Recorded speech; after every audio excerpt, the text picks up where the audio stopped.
Morning students, today's topic आज का topic है chapter 4 quadratic equation. Revision class है तो इसको एक बार रिवाइज कर लेते हैं। क्वाड्रेटिक इक्वेशन क्या होता है?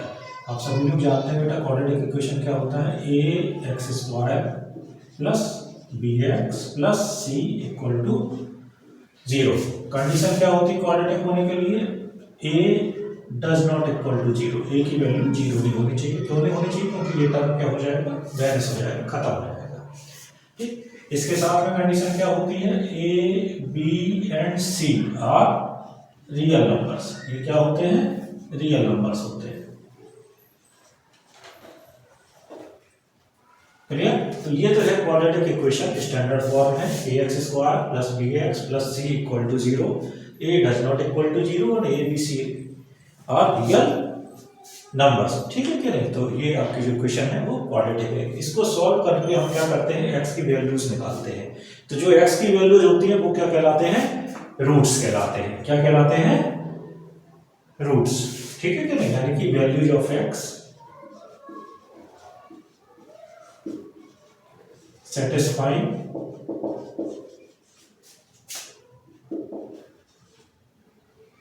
this equation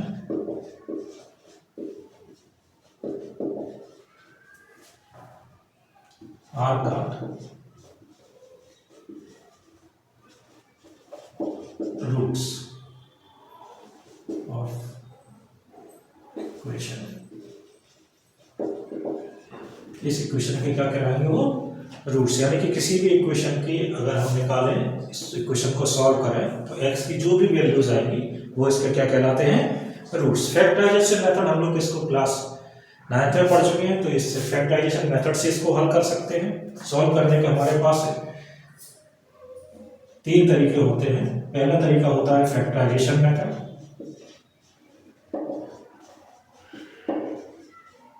ठीक। सेकेंड होता है कंप्लीटिंग द स्क्वायर, यानी कि completing square method.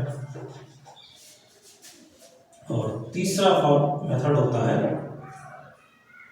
Formula, quadratic formula.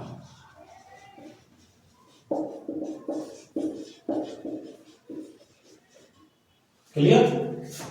इस साल सिलेबस में कंप्लीटिंग स्क्वायर मेथड नहीं है। क्लियर? तो हम लोगों को केवल फैक्टराइजेशन और क्वाड्रेटिक फॉर्मूला पर फोकस करना है बोर्ड के एग्जाम के हिसाब से। फैक्टराइजेशन सभी लोगों को आता है। फैक्टराइजेशन का रूल क्या होता है?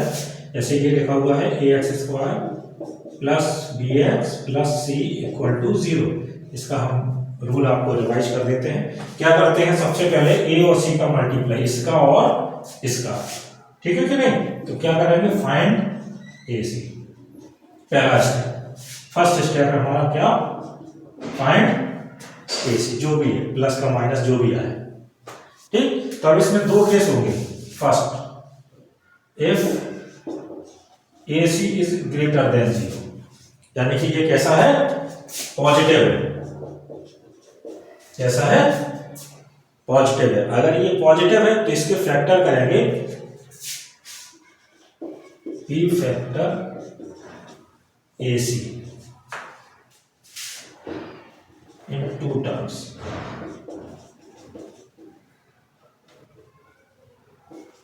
In 2 terms such that their sum, अगर ये ग्रेटर देन 0 है, पॉजिटिव है, तो हमें क्या चाहिए? सम। their sum is equal to b numerically.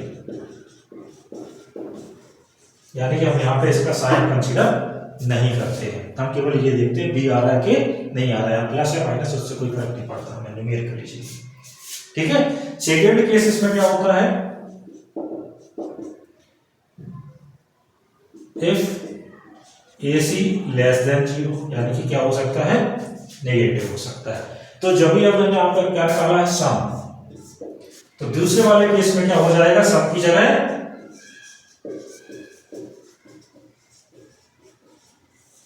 Difference. बाकी पूरी लैंग्वेज नहीं रहेगी। हम इस तरह से फैक्टर करेंगे इसको 2 टर्म्स में कि उसको ऐड करने की जगह क्या करने पर? डिफरेंस करने पर क्या आ जाए? बी आ जाए। ठीक। अब इस रूल को एक एग्जाम्पल के माध्यम से समझते हैं, बिल्कुल सिंपल से एग्जाम्पल लेते हैं। जैसे कि है 2x² plus 5x plus 3 equal to 0। इसके हम फैक्टर करते हैं, ठीक। तो इस रूल के हिसाब से 2 और 3 का मल्टीप्लाई करेंगे। सबसे पहले फाइंड AC है, ठीक। तो कितना मिलेगा, 2 और 3 का मल्टीप्लाई करने पर 6। अब हमें 6 के क्या करने हैं, फैक्टर करने हैं। इस तरीके से फैक्टर करने हैं। ये कैसा है, पॉजिटिव। ऐड करने पर क्या आ जाए, 5 आ जाए। तो ये बिल्कुल सिंपल है। 6 के फैक्टर 2 और 3 होंगे और 2 प्लस 3 क्या होगा, 5 होगा। क्या होगा, 5 होगा। क्लियर। तो जब 2 प्लस 3 5, यानी कि इसकी जगह हम ये लिख सकते हैं अगले स्टेप में जब सॉल्व करेंगे। ये आपका रफ काम हो गया एक प्रकार से। तो 2x² प्लस इसकी जगह क्या आ जाएगा, 5 की जगह 2 plus 3x plus 3 equal to 0। ये ब्रैकेट ओपन कर दीजिए। 2x plus 3x plus 3 equal to 0। यहाँ पे 2x कॉमन है तो क्या बचेगा, x प्लस 1। यहाँ पे 3 कॉमन है तो क्या बचेगा, x प्लस 1। तो यहाँ पे क्या हो जाएगा, अब x प्लस 1 कॉमन है तो क्या आ जाएगा, 2x प्लस 3 इक्वल टू 0। अब इसको 0 से इक्वेट कर लेंगे तो x प्लस 1 इक्वल टू 0 और 2x प्लस 3 इक्वल टू 0। तो x इक्वल टू क्या आ जाएगा, -1 और 2x इक्वल टू -3 और ये 2x इक्वल टू -3 देगा, x इक्वल टू -3/2। यानी कि इस इक्वेशन के रूट्स क्या होंगे, -1 एंड -3/2 होंगे। क्लियर। ये किस मेथड से था, फैक्टराइजेशन मेथड से। और कौन सा केस था, ये वाला केस था। क्लियर। इतना समझ में आया, यहां तक तो कोई दिक्कत नहीं। अब इसका दूसरा केस लेते हैं।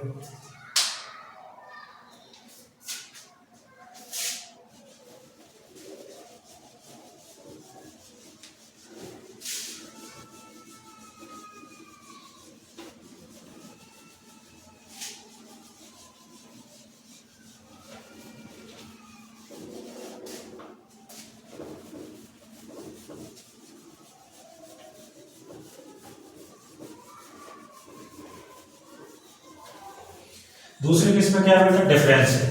इसको भी हटा दें।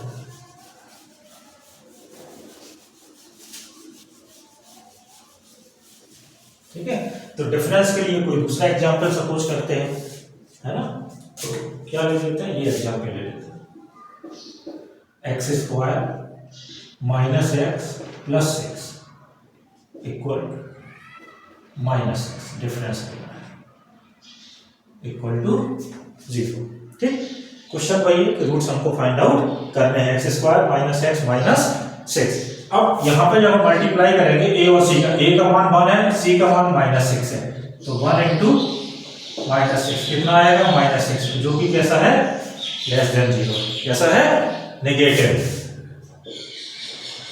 ठीक। तो हमें 6 के फैक्टर करने हैं न्यूमेरिकली इस तरीके से कि सबट्रैक्ट करने पर, माइनस का साइन है तो क्या करने पर, सबट्रैक्ट करने पे क्या आ जाए, यहाँ पे आ जाए। ये कितना है, यहाँ पे 1 है। कितना है, 1 है। तो हम जानते हैं 6 के फैक्टर यही होते हैं, 3 2 जा 2, 3 2 जा 6 और 3 माइनस 2 1। ये 1 आ गया। यानी कि 6 की इस 1 की प्लेस में हम क्या लिखेंगे, 3 माइनस 2।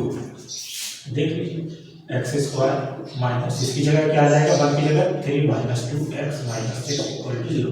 हम अगर ब्रैकेट लगा के इस तरीके से लिखते हैं तो ये साइन कन्वेंशन अपने आप सही हो जाता है कि क्या माइनस का आएगा, क्या प्लस का आएगा। तो ये हो जाएगा x² minus 3x plus 2x minus 6 equal to 0। x common ले लीजिए तो क्या आ जाएगा, यहाँ पे x माइनस 3 प्लस के 2 कॉमन ले लीजिए तो x माइनस 3 इक्वल टू 0। अब x माइनस 3 कॉमन हो गया और ये दूसरा टर्म हो गया x प्लस 2 इक्वल टू 0। तो ये क्या मिलेगा हमें, x माइनस 3 इक्वल टू 0 देगा और x प्लस 2 इक्वल टू 0 और ये देगा x इक्वल टू 3 और x इक्वल टू -2। क्लियर। तो फैक्टराइजेशन मेथड में ये दो ही तरीके होते हैं, दोनों के सामने आपको बता दिए। कोई डाउट हो तो बताइए बेटा। क्लियर है। चलिए तो आगे बढ़ते हैं। तो अब इसके बाद इसके रूट्स की प्रॉपर्टी समझ लेते हैं, रूट्स कैसे होते हैं, है ना। तो कब रूट्स एडजस्ट करेंगे, कब रूट एडजस्ट नहीं करेंगे। यार पहले रिलेशन देख लेते हैं, पहले रिलेशन देख लेते हैं उसके बाद। तो relation between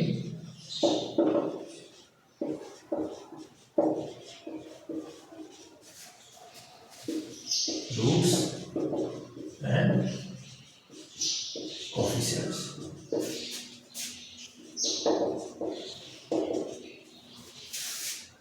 of quadratic equation, यानी कि ax square plus px plus c equal to 0। ठीक, अब इसके रूट्स मान लेते हैं अल्फा बीटा। क्या मान लेते हैं? Alpha beta. डिवीजन है तो आप सभी लोग जानते हैं कि सम ऑफ रूट्स, क्या सम ऑफ रूट्स क्या होगा? अल्फा प्लस बीटा, और यहां से रिलेशन कोएफिशिएंट में क्या आता है? माइनस के b अपॉन a। ठीक, product of roots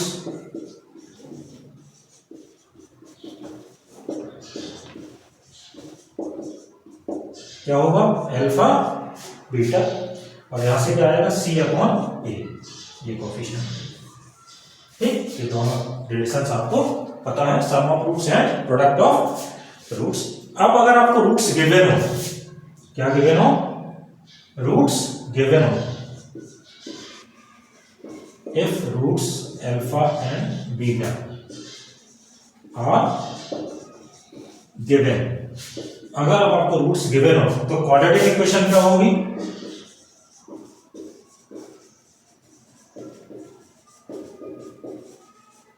quadratic equation is क्या होगी?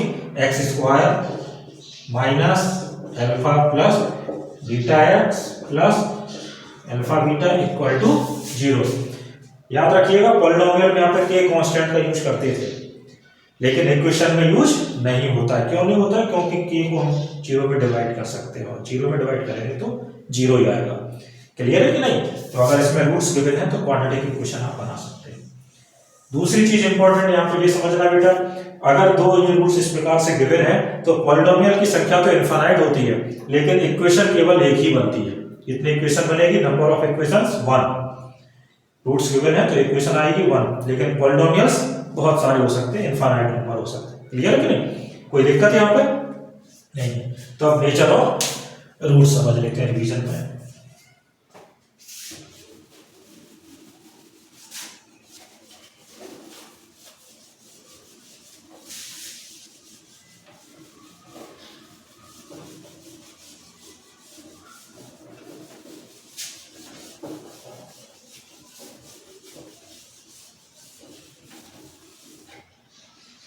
तो नेचर ऑफ रूट समझने के लिए जो तीसरा है क्वाड्रेटिक फार्मूला, वो केस हमको समझना पड़ेगा पहले।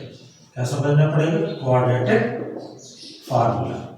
भाई हमसे कभी कभी फैक्टराइजेशन नहीं हो पाता, जब फैक्टराइजेशन नहीं हो पाएगा तो हम लोग क्या करेंगे? क्वाड्रेटिक फार्मूला का यूज करेंगे। तो क्वाड्रेटिक फार्मूला एक बार रिवाइज कर लेते हैं। क्या होता है? ax square plus bx plus c equal to 0 and a does not equal to 0। तो क्वाड्रेटिक फार्मूला क्या होता है? x equal to minus b plus minus under root b square minus 4ac upon 2a।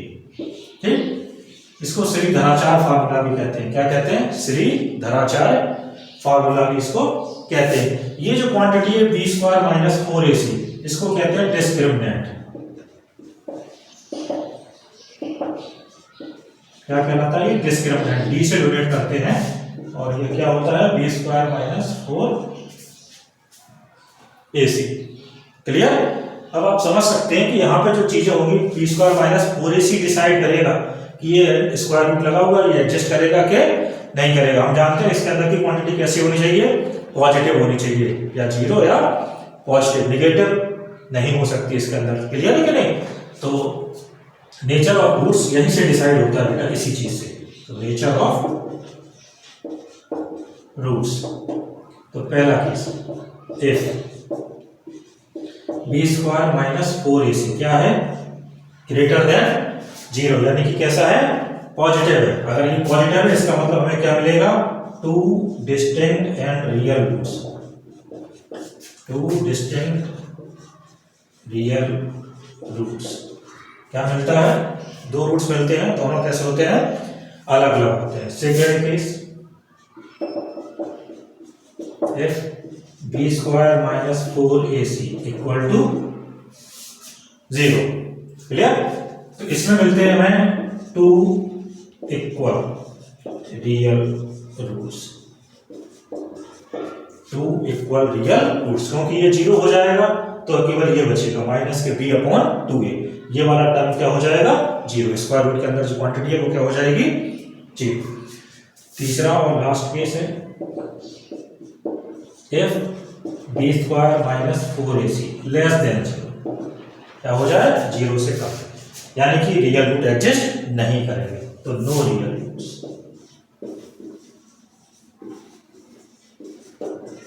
इस वाले case में कोई भी real root exist नहीं करता है। क्लियर है कि नहीं? ये वर्ड याद रखिएगा, रियल। ये सारी बातें किसके बारे में है? रियल के बारे में। क्लियर है कि नहीं? सिलेबस में, क्योंकि रूट्स तो एग्जिस्ट करते हैं लेकिन वो रियल नहीं होते हैं, वो हम लोग क्लास 11 में पढ़ेंगे, कॉम्प्लेक्स रूट्स होते हैं यहाँ पे। क्लियर है कि नहीं? इस वाले केस में तो यहाँ पे आपको वर्ड याद रखना है, नो रूट्स कभी यूज नहीं करना, हमेशा क्या कहेंगे नो रियल रूट्स। क्लियर?